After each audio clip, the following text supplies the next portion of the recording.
जो तुम मैनिफेस्टेशन करते हो अपने शब्दों से, वो दरअसल तुम्हारा सबसे बड़ा भ्रम है। क्यों नहीं कर सकते हो? क्योंकि तुमने अपने अंदर मौन नहीं साधा है। क्योंकि जब मौन साधा ही नहीं है, तो जो तुम्हारे विचार हैं, जो तुम बोलते हो, वो बीज कैसे बनेंगे? नहीं बन सकते। वो केवल एक शब्द ही बनकर रह जाएंगे। लेकिन दोस्तों, उन शब्दों को अगर बीज बनाना है, तो पहले खुद के अंदर मौन साधना होगा। दोस्तों, जब हम मेडिटेशन करते हैं, तो मेडिटेशन में क्या है, हमारे जो विचार हैं वो शांत होते हैं। अब जब वो विचार शांत होते हैं, तो क्या है, हम जो मौन है वो सधने लगता है।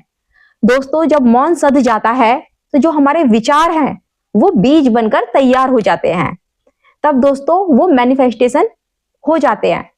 लेकिन दोस्तों, लोग ज्यादातर यही बोलते हैं कि अच्छा बोलो, अच्छा करो, अच्छा बोलेंगे हम तो हो जाएगा, उसको बार बार रिपीट करो, बोलते रहो। नहीं दोस्तों, ऐसा नहीं है। इसके पीछे सबसे बड़ा तुम्हारा मौन ही है। अगर तुमने मौन साध लिया, तो मैनिफेस्टेशन तुम बड़े आराम से कर सकते हो। क्योंकि मौन साधने से ही तुम्हारे जो विचार हैं वो बीज बनकर तैयार होते हैं। वो फिर सच बनकर तुम्हारे सामने आ जाते हैं। दोस्तों, कहते हैं कि जो पूरी दुनिया बाहर है, वो पूरी दुनिया हमारे अंदर भी है।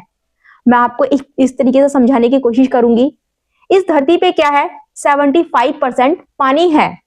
हमारे अंदर भी उतना ही पानी है। दोस्तों, जो इस पृथ्वी के ऊपर है, वो हमारे इस शरीर के अंदर भी है। तो जो तुमने सोचा है, तो वो क्या तुम्हारे अंदर नहीं है? वो तुम्हारे अंदर भी है। जब बाहर है, तो वो अंदर भी है। दोस्तों, हमारे अंदर, इस शरीर के अंदर ऐसी बहुत सारी चीजें हैं जो कि हम इन दो आंखों से, जो भौतिक आंखें हैं, हम इन भौतिक आंखों के जरिए हम बाहर खोजने की कोशिश करते हैं। पर दोस्तों, ऐसा नहीं है। अगर हम अपनी उस एक थर्ड आई से अपने अंदर हमने झांक कर देखना शुरू कर दिया, तो जो तुम बाहर ढूंढ रहे हो वो तुम्हें तुम्हारे अंदर भी मिल जाएगी। लेकिन सबसे पहले तुम्हें अपना मौन साधना होगा।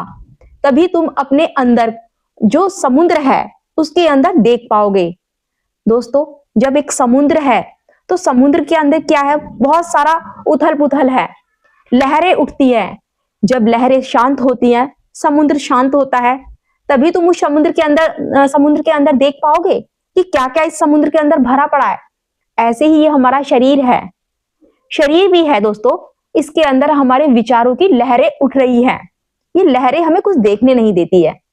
दोस्तों, अपने विचारों को शांत करने की कोशिश करो, तब तुम्हें अपने अंदर बहुत सारा खजाना दिखाई देगा।